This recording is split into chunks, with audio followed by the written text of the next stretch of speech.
August 5 വിശുദ്ധ Oswald. ജനനം 604, മരണം 642.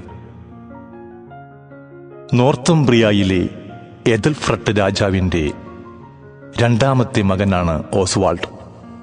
617 പിതാവ് ഒരു യുദ്ധത്തിൽ കൊല്ലപ്പെട്ടു. മക്കൾ സ്കോട്ട്ലൻഡിൽ അഭയം തേടി. അവിടെ വെച്ച് അവർ ക്രിസ്തുമതം സ്വീകരിക്കാനിടയായി.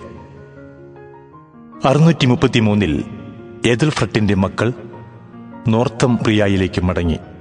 അവസാനം കിരീടം ഓസ്വാൾഡിന്റെ ശിരസിലായി. അക്കാലത്ത് ബ്രിട്ടനിലെ രാജാവായ കാഡ്വാല നോർത്തംബ്രിയയെ സർവശക്തികളോടും കൂടെ ആക്രമിച്ചു. യുദ്ധത്തിന്റെ തലേ ദിവസം സൈന്യത്തിന്റെ മുമ്പാകെ ഒരു മരക്കുരിശ് നാട്ടിക്കൊണ്ട് ഓസ്വാൾഡ് രാജാവ് വിളിച്ചു പറഞ്ഞു: സർവശക്തനായ ഏകദൈവത്തിന്റെ മുമ്പിൽ മുട്ടുമടക്കി അഹങ്കാരിയായ നമ്മുടെ ശത്രുവിൽ നിന്ന് നമ്മളെ രക്ഷിക്കണമേ എന്ന് പ്രാർത്ഥിക്കാം. നാം നമ്മുടെ രാജ്യത്തിനും നമ്മുടെ ജീവനും വേണ്ടിയാണ് സമരം ചെയ്യുന്നതെന്ന് അവിടത്തേക്കറിയാം.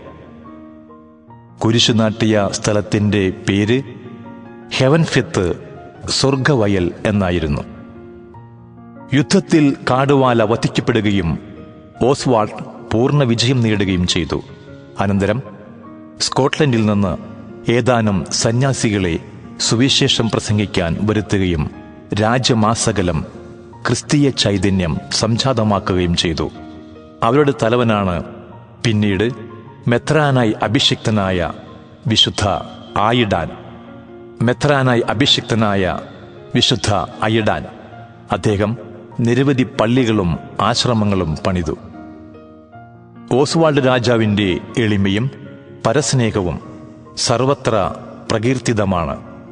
ഒരു ഉയിർപ്പ് തിരുനാൾ ദിവസം ദരിദ്രർക്ക് തയ്യാറാക്കിയ ഭക്ഷണം തികയുന്നില്ലെന്ന് കേട്ടപ്പോൾ സ്വന്തം മേശയിലിരുന്ന മാംസം കഷ്ണം കഷ്ണമായി മുറിച്ച് അവർക്ക് കൊടുത്തയച്ചു. രാജാവിൻ്റെ കൂടെ വിരുന്നിനുണ്ടായിരുന്ന വിശുദ്ധ അയിഡാൻ ഇതു കണ്ടു പറഞ്ഞു: ഈ കരം ഒരിക്കലും അഴിയാതിരിക്കട്ടെ. തൻ്റെ കാലം വരെ ഈ കരം അഴിഞ്ഞിട്ടില്ലായിരുന്നുവെന്ന് വിശുദ്ധ ബീഡ് പ്രസ്താവിച്ച് കാണുന്നുണ്ട്. വിശുദ്ധ ഓസ്വാൾഡ് 8 വർഷം ഐശ്വര്യപൂർവം രാജ്യം ഭരിച്ചു.